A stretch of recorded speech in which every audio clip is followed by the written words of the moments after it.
Welcome to another episode of The Learning Equation. I'm your host, Danelle Almaraz, and I'm more than excited than ever to discuss education. As a Chief Impact Officer at Innovate Ed, I stumble upon gems that need to be recognized. People and innovators like my colleagues at Smart School that are pushing our thinking on what is possible in education. Today, I'm lucky enough to be here with Dr. Lisa Collins from the Stellar Virtual Schools, a personalized learning solution with a school of one approach. Dr. Collins, can you tell us a little bit about yourself, your background, and what you're up to in the world of education? Thanks, Danielle. I have been in virtual education for 21 years now. Most people think that virtual education came about with COVID, but it's actually been quite widespread for over, I think it's close to 25 years when they first started opening. I started off with K-12, which is now Stride. They're one of the big fish in the virtual environment. And 3 years ago, I joined Stellar Virtual. We're a startup company, and we're based out of Texas, dedicated to providing personalized learning. So we have 3 pillars: a school of one, which is making sure that every student feels like they are the most important person in the school. UBU, which is helping a student find their passions and follow their passions. And education with destination. Because everybody wants to know, why is what I'm learning important? And how does what I'm learning apply to what I'm going to do in the real world or life after education or after traditional school? I find that's spot on. They need to see the relevance. Mm-hmm. How is this relevant? I taught math for 20 years. And so how many times do they say to me, Miss Almaraz, why do we have to learn this? Why do we need this? If they're not seeing the relevance, to them, it feels like busy work. It feels like you're just keeping them busy. They have assignments and tasks, but I love that. I love that. Many are now moving to virtual since COVID, providing more of that geographically fluid. You've been in this space for a long time, right? And so tell me a little bit about what has changed since you first started in the virtual learning world in comparison to like lessons learned. Like what lessons would you give those friends out there that are just jumping into this new world? So I think the biggest change that has occurred over the 21 years is the acceptance from people that you meet on the street. When you say, what do you do? And you say, I'm in virtual education. They're like, oh, is that homeschooling? What do you mean? What are you doing? And now everybody has kind of their idea in their head of what virtual education is because they feel like they did it in COVID. And I think the biggest lesson to take from that is that during COVID, we took our traditional experience and we put it online. We didn't necessarily design what was in the best interest for a student who's at home working on the computer. And so I think my advice to people who want to get into the virtual space now is kind of break some of the barriers. Look at ways that education, those best practices that you have in a brick and mortar, can translate into a virtual setting. And what are those support networks that you need to have in place? You know, in a K-5 environment, in a brick and mortar traditional school setting, you have one teacher in a classroom of kids, usually 22, 25, hopefully. Not more than that, but some places they do. Mm-hmm. And it's like just a one-to-many. In a virtual environment, you can look at all the wraparound services that student and that family needs. You know, how does the counselor play a role? How does the teacher play a role? What importance is there? And how do you get the peers, the students, to work with one another in that virtual environment? Because you don't want to lose those social skills that can be developed. You know, you want to have everybody have their camera on so you can see your faces. You want people to be willing to speak on the microphone because you want them to develop those skills. Talk about future ready. I mean, you're interviewing now via Zoom, right? You have to be able to be present. You have to be able to be in a quiet space that isn't going to be disturbed, right?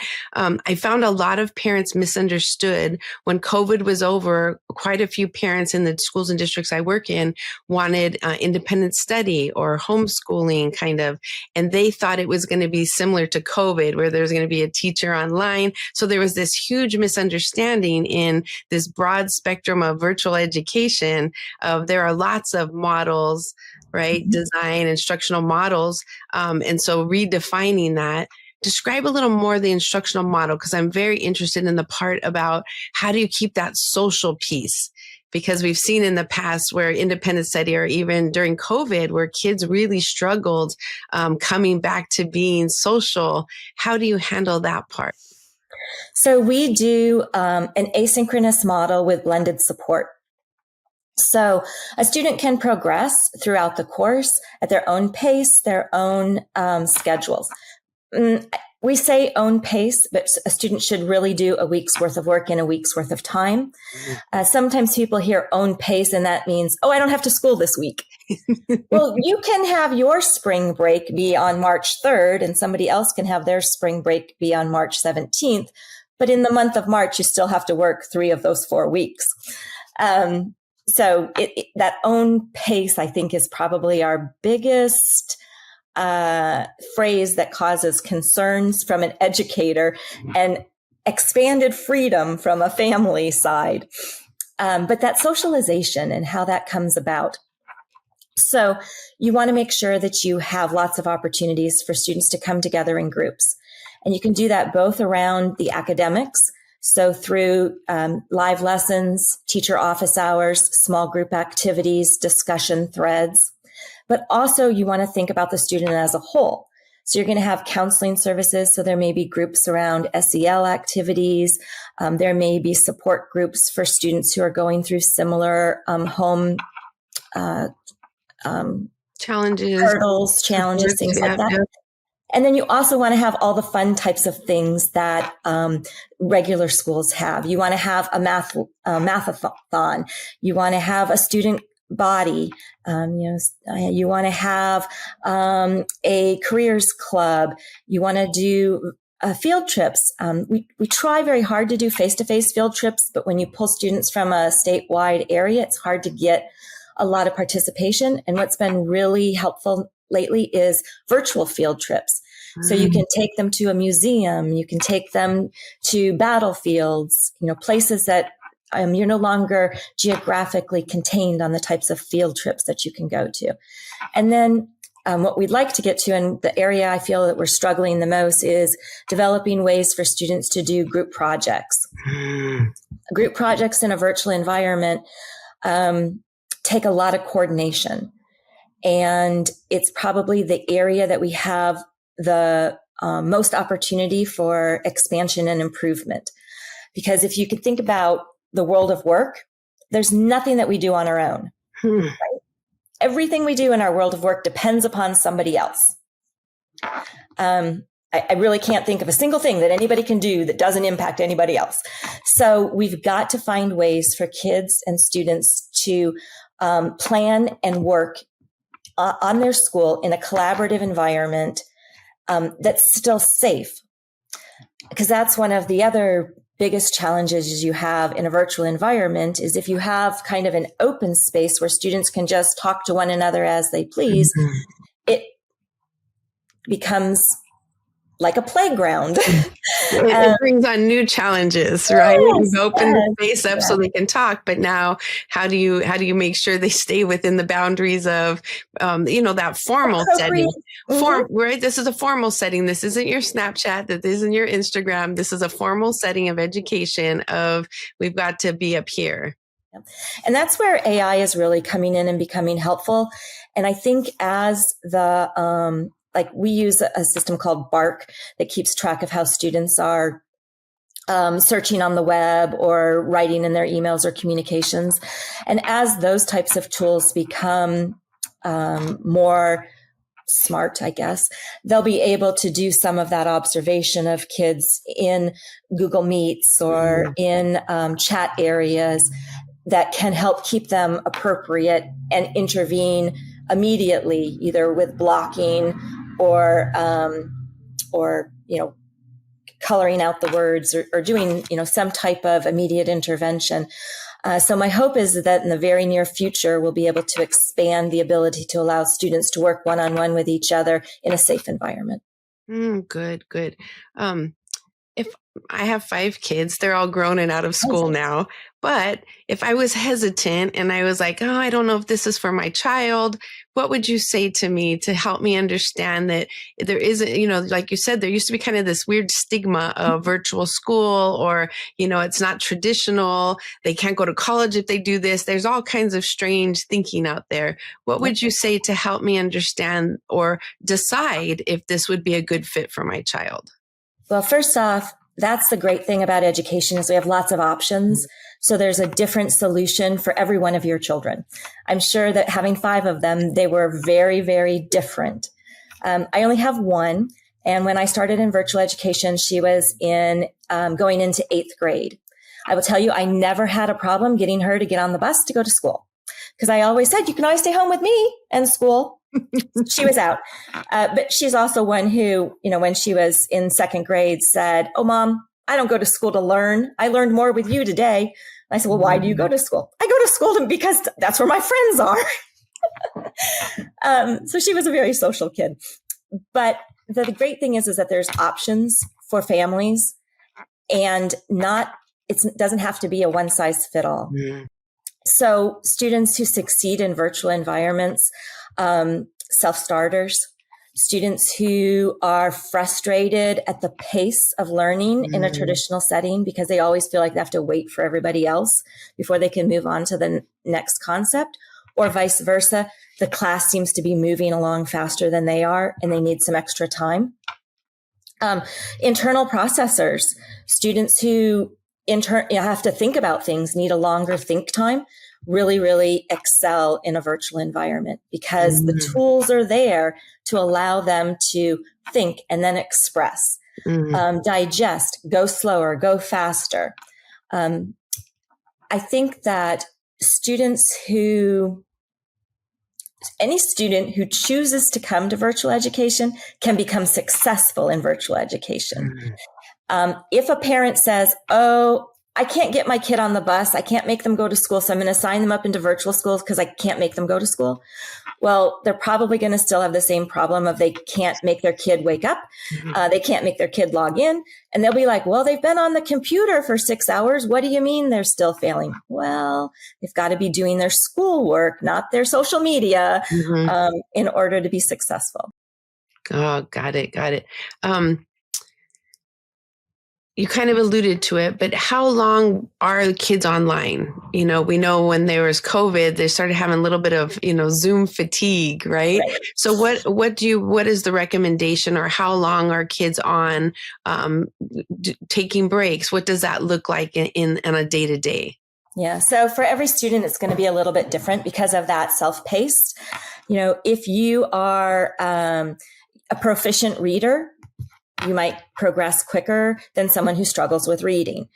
And you can always use the voice to text if you're a struggling reader, but it still takes time to go through the material. Frequent breaks are important. Nobody does well sitting in the front of the computer and not getting up. In our company, we try to do 50-minute hours for our meetings. So if you have a meeting scheduled for 30 minutes, it actually only lasts 25. So you have a 5-minute break, or an hour meeting lasts for 50 minutes. So you have a 10-minute break. Because we as adults know that you can't go from back to back to back to back. You need bathroom breaks. You need to get up and walk around. You need a chance to go to the kitchen and get something to eat. Fuel yourself, those types of things. And so when a student is planning their day, they should think about that as well. The great thing is they don't have to confine it to, from 7:30 in the morning to 3 in the afternoon. They can look at their schedule and say, oh, my English teacher has a live lesson today that I really need to attend, and that's at 9. So I'm going to make sure I start my day at 8:30. and, get everything ready, attend their live lesson, do the completion activity. But maybe I'm not going to do my math, history, and science until after 1:00. Or maybe I'm going to do math and science from 1 to 3, and then I'm going to wait and do my social studies at 7:00 because my dad loves social studies. So I'm going to have him go over this lesson with me at 7:00 at night. They have that complete flexibility to design the schedule in the way that's going to work for them. And, the advice I give to like teachers, sometimes we'll have single female teachers who live by themselves, who come and work in a environment by themselves. I always try to remind them, don't forget to go to the gym, go make sure you're going to the grocery store. You're not having everything brought to your house. You do want to get out, breathe fresh air, go for a walk. Make sure that you're not losing all contact with people besides just in the computer. I love that you're modeling it with adults. I'm a big proponent of, I think the adults need to experience it first before they're able to give it to the kids. And so I love that you're modeling it for them to say, okay, if our meeting is 25 minutes, we're going to have a 5-minute break. You talked about like the parent helping. Mm-hmm. We know that practice doesn't make perfect. Only perfect practice makes perfect. So how in this environment, normally in a class, you're checking for understanding, you're listening in their conversations. How are you making sure they're practicing correctly? Are they getting feedback? Are you using AI? Does it tell them if their answer is correct? Describe that for me in a little detail. So that's right. You want a student to practice the correct items. And that's where AI is making leaps and bounds of progress in helping our students. So this year we started with Amir, which is a K-5 reading AI tutor. And that's been working. We started that in January as a pilot. And the feedback has been wonderful because the student is willing to talk to the AI and it gives it immediate feedback, corrects their pronunciations, fluency, checks for understanding, and it's right there. A teacher will do that as well. We have lots of data and documentation that a teacher can check on as a student is progressing through their courses. There's self-checks that are built in. And right now we're exploring different math AIs. 2 years ago, there didn't seem to be a whole lot of math AI. And now it's made a tremendous amount of improvement and it's really exciting. You mentioned smart schools earlier in the introduction, and we've just done a demo with them. And the ability for the AI to see how a student writes a problem or works through that problem and then provide them immediate feedback on, wait, I think you might have added instead of multiplied. Check your work. Is just amazing. And it has to be positive. That's the major key, is making sure that it's positive. Because, if you do something wrong and somebody berates you for it, you just would rather go away. I'm not going to do that again. But if you can be supportive in your feedback and we can train the AI that that's how they have to respond, that's going to make a tremendous amount of improvements for kids. We're really excited about that. That timely, specific, and inspiring feedback. You want to create any kind of change, whether it's adults, children, your spouse, they need timely, specific, and inspirational feedback. Nobody works better with the chunkla. Nobody works better with what were you thinking? And that's what I find is even with Smart School with Yoko, she's been trained to not give them the answers, to guide their thinking, don't take away that cognitive dissonance, right? Don't take it away from me. Just help me see oh, look at step 3. I don't see common denominators. Do you need some assistance here? Right? Do you understand? And I love that it has prompts. So sometimes kids don't know what to ask. Now they can click a prompt to say, I don't understand still, or show me an example, or, wonderful, wonderful. If I didn't know how to do it right, how do I know what question I'm supposed to ask? That's it. And what I was worried about when in the past, when I looked at virtual schools or independent study, I taught math for 20 years. And I would say to myself, if they had trouble grasping it with someone sitting there helping them, how are they going to go away and do it independently? And what I found, they just often practiced wrong. Right. They had a misconception and they're adding fractions, but no common denominators. There's some kind of rule they're overusing. It's just mixed up. And so that timely, specific, inspiring feedback to say, right at this step is where we need to talk. Right at that moment, you're seeing more kids complete assignments. Right. Normally they get to number 3 and they can't do it. They just stop. Yep. Right. I can't. And they go to parents and say, can you help? And they're like, I don't know. I right. I haven't done this in a while. So now they're getting what they need at the moment they need it, so that they are more confident. They're getting better quiz grades, better test scores, doing better in math in general, which makes my math heart happy. Right. Definitely. And talking about math, it's probably the area that was, at least it looks like it was hit the hardest by the COVID curve. The skills. Now, there were some changes to the math tests at the same time, so the data might be a little dirty, but it does feel like math is the area that we've got to concentrate on the most and bring those skills back up. And to me, math is one of the areas that is so easy to turn into a game. Become familiar with numbers and play a game. If you think about, your favorite games when you were little, probably had to do with cards or some type of dice or something with money or numbers. And when we look at some of the games that kids are playing today, it's like, where are the numbers there? And so if I was queen of the world, that's what I would change. I would make every game have to have some form of mathematical components in it. Whether it be getting more familiar with numbers and patterns, or just comfortable figuring out different equations. And it seems like it wouldn't be that hard. But to me, that's what's missing, is the games that kids are playing today are missing those. They just need to roll the dice some more. Right. And I was a card player. I all of the above, and all of my children as well. They still talk about sitting on the floor playing these games. You learn lots doing that. The other thing I found was, I read it somewhere and I might misquote it, but it says it takes 200 attempts at something to really gain it in long-term memory, unless you're doing it through play. And then it takes about 20. Yep. Because low effective filter, there's no stress, right?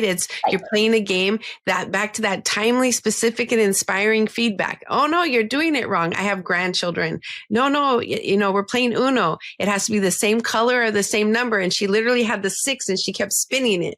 She's trying to make it turn into a great moment. Okay, look here, honey, let me show them to you side by side. And she's like, oh, I see, Grandma, right? Yep. But through play, you're getting that, instead of the frustration of trying to do it on a piece of paper and you're not understanding, right? And now she's an Uno queen, right? And she understands, and color and same number, but those little things have gotten lost in the age of digital, right? Well, cooking, right? How many times do you bake with your children? I remember sitting, my daughter's old, but I remember sitting on the floor making a cake with her, because you had to do those fractions. That's how you became comfortable with them. Yeah, definitely. So what about virtual manipulatives, like using manipulatives and things like that? Because that was the other thing that tickles a different part of the brain. So sometimes you get it through algorithms, sometimes through play, but what does that look like for your students? Yeah, so that's the great thing, is that there are so many ways that you can just do manipulatives in a virtual environment, with simulations, or with like the number blocks and things like that. And then you move them around on the grid paper. The resources are becoming more prevalent as more people are doing math online. So you're able to find those. You can just do a search for math manipulatives and be able to move them. Sometimes they can print them out and cut them out, just like they did with I'm sure in the traditional setting, you send home the pieces of block 10 pieces of paper and tell them to go cut them out. And then they make their 10 blocks, things like that. The other thing is simulations is becoming much, wider used. The things that they're doing in virtual reality, I would love to become more knowledgeable in that area. It's so difficult when you have all of your students spread out throughout the country. You have to ship them those tools. So we haven't quite figured that part out yet, but it seems like the virtual reality to provide those simulations.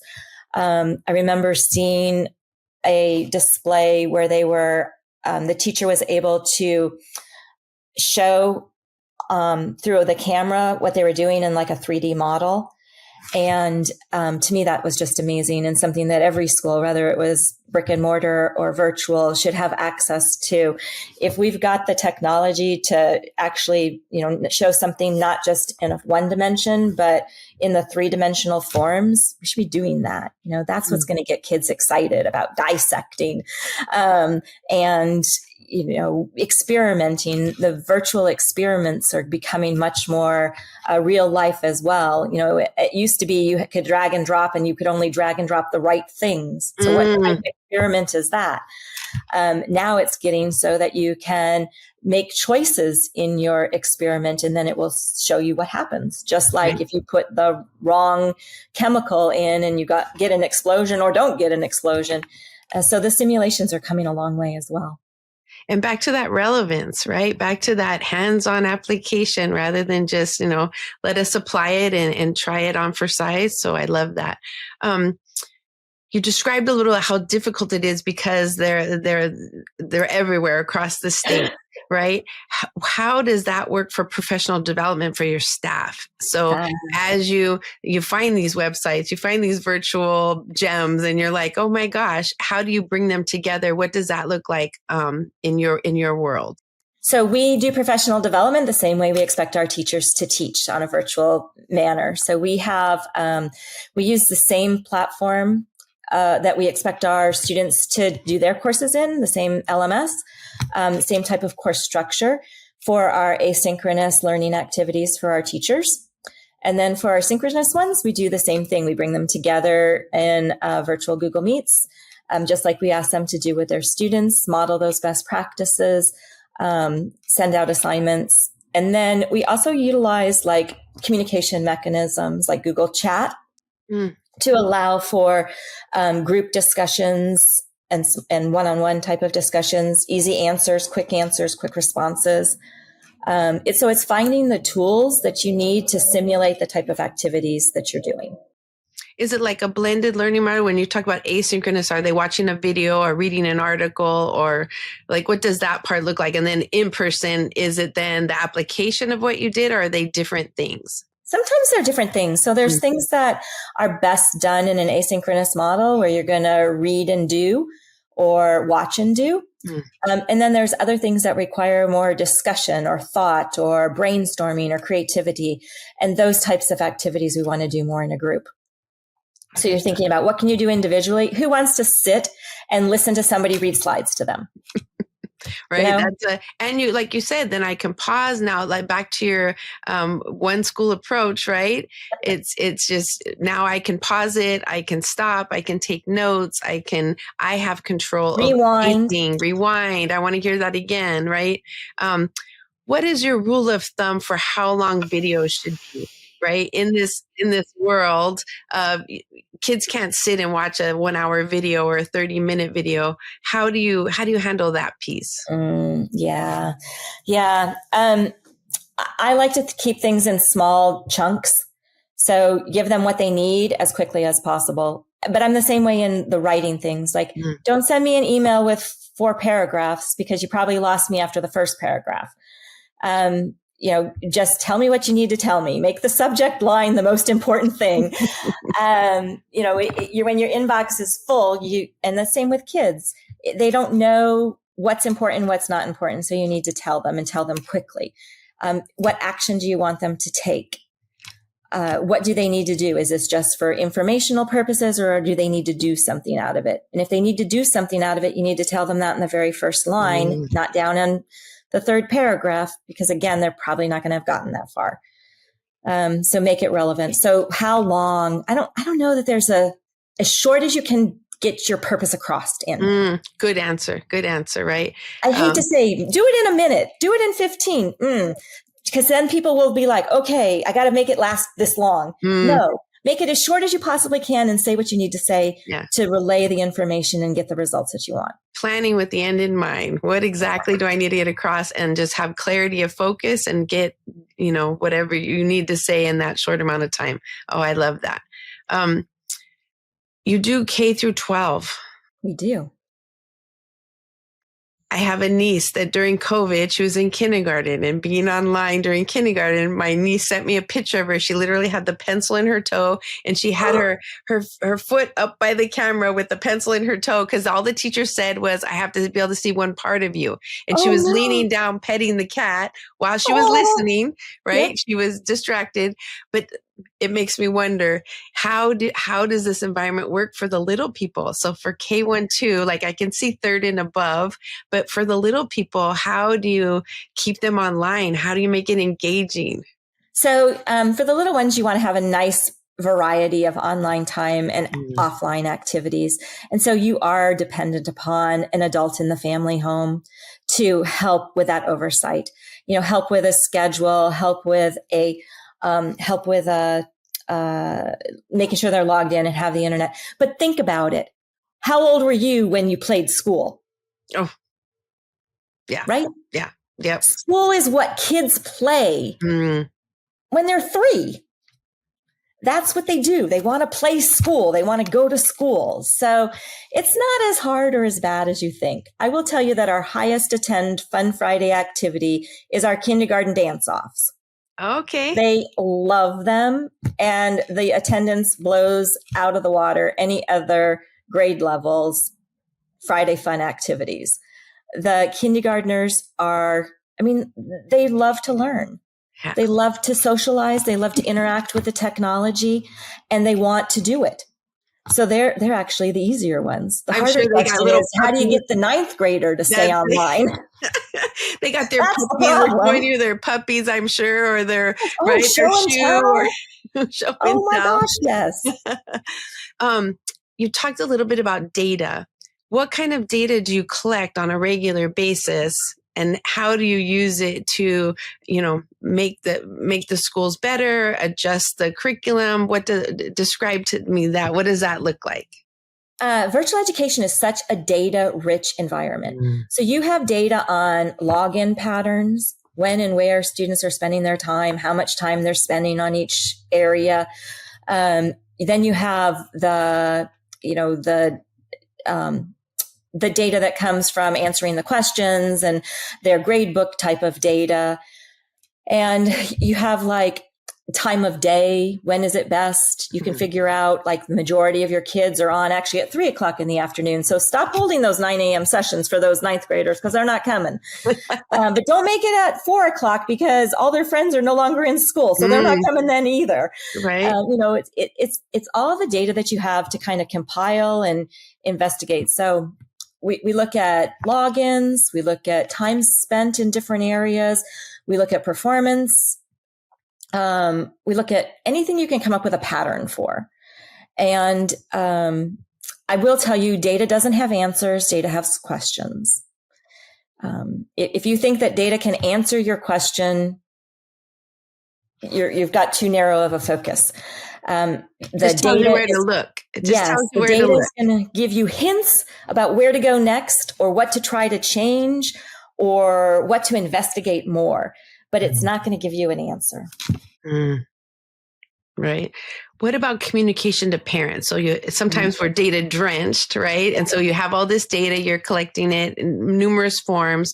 What does ongoing communication? So back to the parent in me, back to the mama in me. What does communication look like? And what do you tell me on a regular basis? What does that look like? So you can get overwhelmed with communication.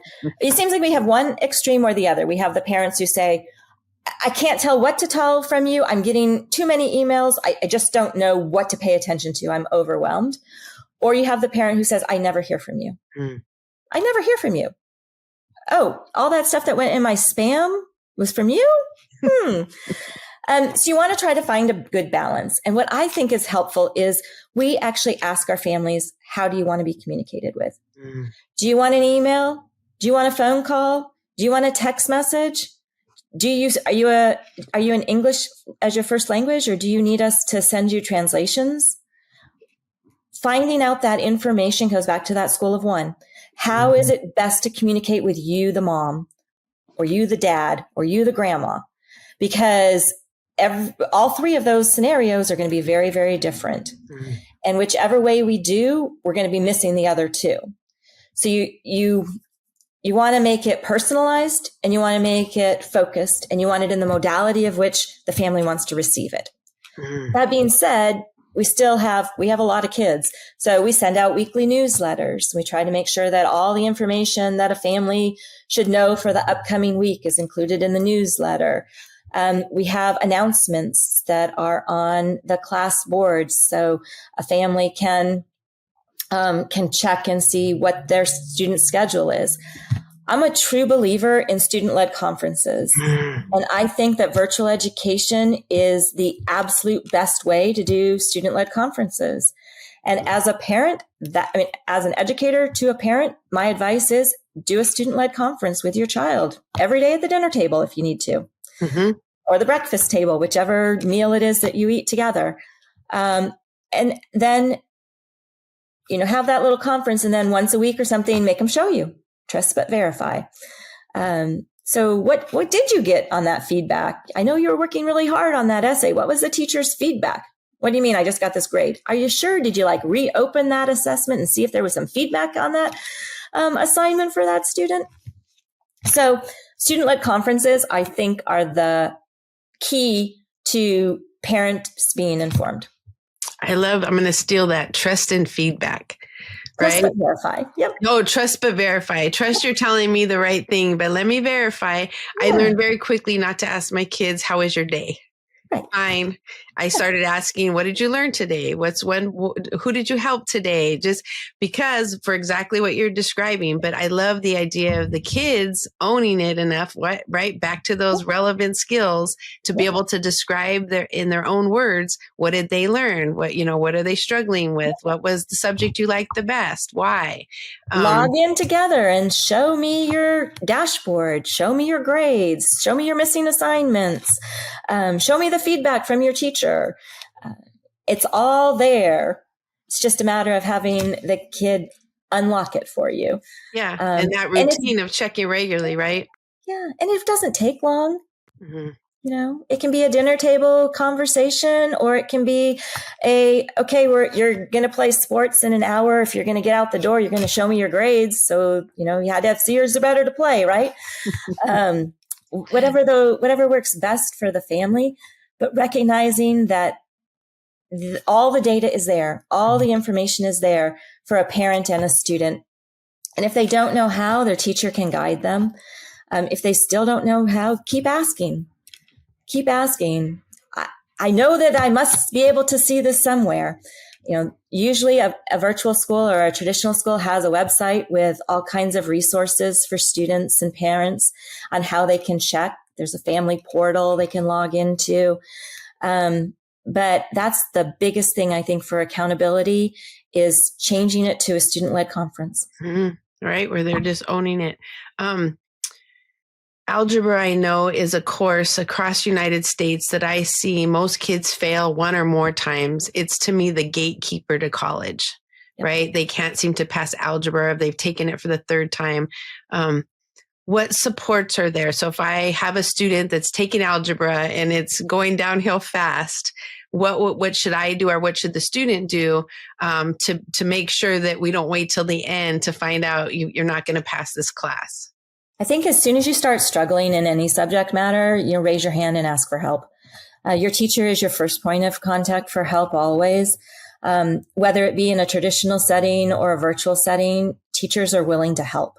They are there to support you. They will make time if you show up, but don't make an appointment for them and make them wait. Be there, commit to being there, but ask for help. And if you're not willing to go to your teacher, there's all kinds of virtual supports out there as well. The Khan Academy has tons of videos. There's tools available not only to schools, but to individual families to get the support. And the great thing is that even if you just go to ChatGPT for some support sometimes, the AI is really going to help with the economic divide. We're working on making sure that there's computers in hands of every student, that there's internet accessibility. And now we've got to look at AI as another equalizer. Students from wealthy families have been able to have tutors or editors or whatever that money can buy. And nobody ever considered that cheating. Mm-hmm. But as soon as a kid used Google or they used ChatGPT, all of a sudden it was like, oh, you're cheating. Running through an editor software, things that were free and accessible to others became cheating. And we've got to really look at that divide and recognize that things that help kids, we've got to figure out ways to utilize them and help them utilize them correctly. So to the English teachers out there who are like, no, AI is the devil, students are never going to write. I'm going to remind you that when word processing first started and we had the red underlines under our spelling, English teachers were all up in arms saying that we would all never learn to spell. We're all spelling better today because now we know what words we've misspelled. So let's embrace the AI and think about how do we make our writing about the prompts that get us the answers that we want? And how do we make then critical thinking about how we edit or change or personalize? Because an AI now means that every kid can have a tutor. Every kid can have an editor. Yeah, we just need to teach them how to use it, right? It isn't quite comparable, but I just remember the whole calculator debate. Yes. Don't let them have calculators. I said, if they're using big numbers, yes, let them use calculators. If that's going to help them solve the problems, let them use the calculators, but teach them how to use it, because it's useless if they don't know how to punch the numbers in, if they don't know how to use this tool. And I see it the same way. I love your comment about, wealthier families have had this support all along. Now, all of a sudden, that any child can use these tools, now all of a sudden we're calling it cheating, right? We have to be careful. Nothing will break your bond with children quicker than to be like, you cheated, and that's not the case. It's they're innovators, right? They're out there finding the fastest way to do it. My youngest son, he used to have back in the day spelling words. Remember how you had to have spelling words? You had to put them in ABC order. He walked into me and he was done really quick. And I said, how did you do it so quick? He goes, I typed it in Excel and I pushed A to Z. He goes, Mom, is that cheating? And that's what I think of. I'm like, no, I said, that's using some tools.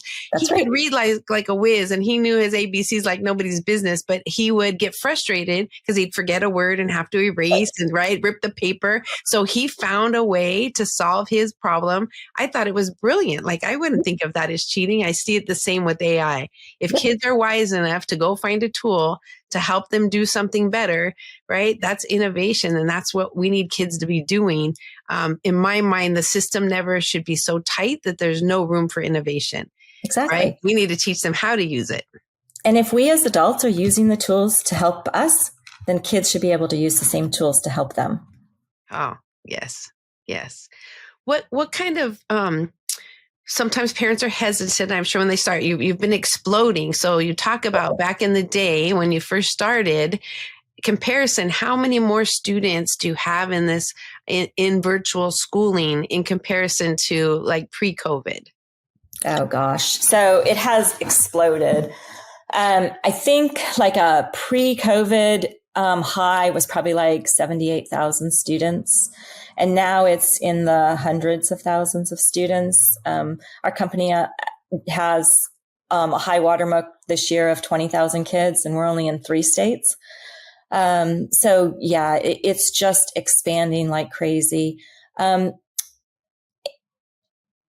And it's kind of interesting times too, because if you look at like the birth rates, birth rates are really low right now and have been for several years. And so there are a lot of schools that are or districts that are having to downsize and close schools because their population has shifted and changed.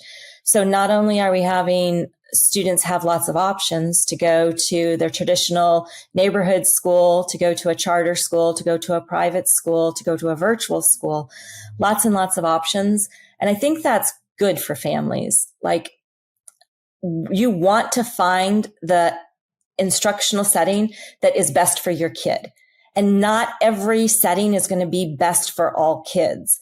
And the the more that we become comfortable with that we need to have options, that we need to have different places for students to go during different times of their lives when they're impacted by things, so that they can continue to learn, instead of saying, oh, this didn't work for you, so you just need to be a dropout.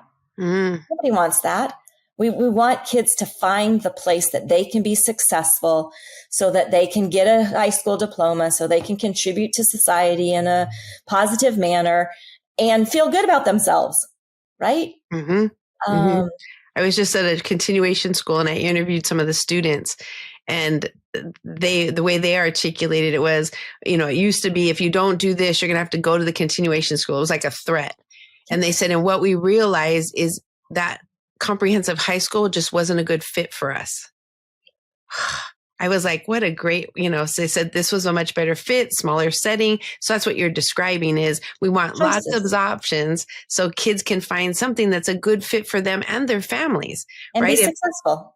If my husband and I work from home, virtual school might be the ideal for us, because then we can travel and we can do things and still, if I'm still working, right, from Tahiti, wherever we are, your student can as well. Are there any, policies, federal level things that if you had one wish that you could change, what would it be? Gosh, I think it has to go back to accountability. We should have standards, and standards should be the floor that everybody walks on. And we go and we build upon them from there. And the way that everything has been turned around, it makes standards being something that everybody is stretching for. So I'd love to have that whole accountability system turned upside down and really look at, what are the things that kids need in order to be successful? There just seems to be a gap between what we test, how we test, when we test, how we put so much emphasis on one test. A kid can't show up that day. Oops, so sorry. We have makeup days and things like that, but it's such a high stakes. And, anxiety in children is on a rise. Ever since COVID, that's been a major focus and a major shine the spotlight on it. So has it really changed, or are we just paying more attention to it? I'm not one to say, but test anxiety is one of the major things. It probably falls right under public speaking. So we put a whole bunch of stakes on this one test. For virtual kids, we ask them to go to an environment that they normally aren't schooling in and ask them to test. And then we're asking them to sit for 3 or 4 hours to compile their information and say, oh, you know it or you don't know it. So right there, you have fatigue. We talked about attention span earlier. So I would love to see assessments and accountability be, it's a data-rich environment. We should be able to pull the data from within what kids are doing. Like, they shouldn't know they're being tested. That's when you get authentic evaluation of what they know and what they don't know. But you tell them to go sit in a room and do this test, that just tells us whether or not we've got a good test taker or not. I have many schools that are moving to portfolios. They're really trying, companies like Spaces EDU come in and help them put together portfolios so that now a student has, here's the projects I work with. Some of them have even aligned them to the sustainable development goals. Yes. Like, here's the goal I worked on with the community. Here's what we did. And they have a picture. They have a, little message from some community, company that helps support their, so can imagine, kids graduating with these massive portfolios of the projects they worked on, be able to articulate what they learned. I heard them say something that I thought was so fascinating. You talk about project-based learning, they call it process-based learning. Right? During that process, what did you learn about, reaching out to the community? What did you learn about getting a sponsor to help you with your project, or, so forth? Or they had to give a speech about what did they do? Why was it important to them? So imagine kids graduating with those kinds of skills in a portfolio to say, these are my passions. Here's the things I worked on. That would be a beautiful day. And isn't that really what preparing them for the world of work is all about? And not only do they now have a portfolio to show their growth, but they now have work product to show the skills that they've learned. Yeah. I love portfolio assessments. Yeah. What skills have they fine-tuned? So where can people learn more about the great work you're doing in the virtual space? Wow. Stellar Virtual has our website. We have one for each of our schools. I would love to communicate via email or chat with anyone who has questions. So I'll be happy to share my work email. Do you want it now? Or yeah, go ahead. So it's l.col@stellarvirtual.org. So my first initial and the first 3 letters of my last name, followed by stellarvirtual.org. Anything I didn't think to ask that you would like to share? Oh my gosh, I felt like I went on several tangents. It's just been delightful talking with you today. I look forward to doing it again someday. Yes, definitely. And I learned so much. Thank you for, really helping me understand how this can really be a great viable option for families that are looking for a good fit. Yes, definitely.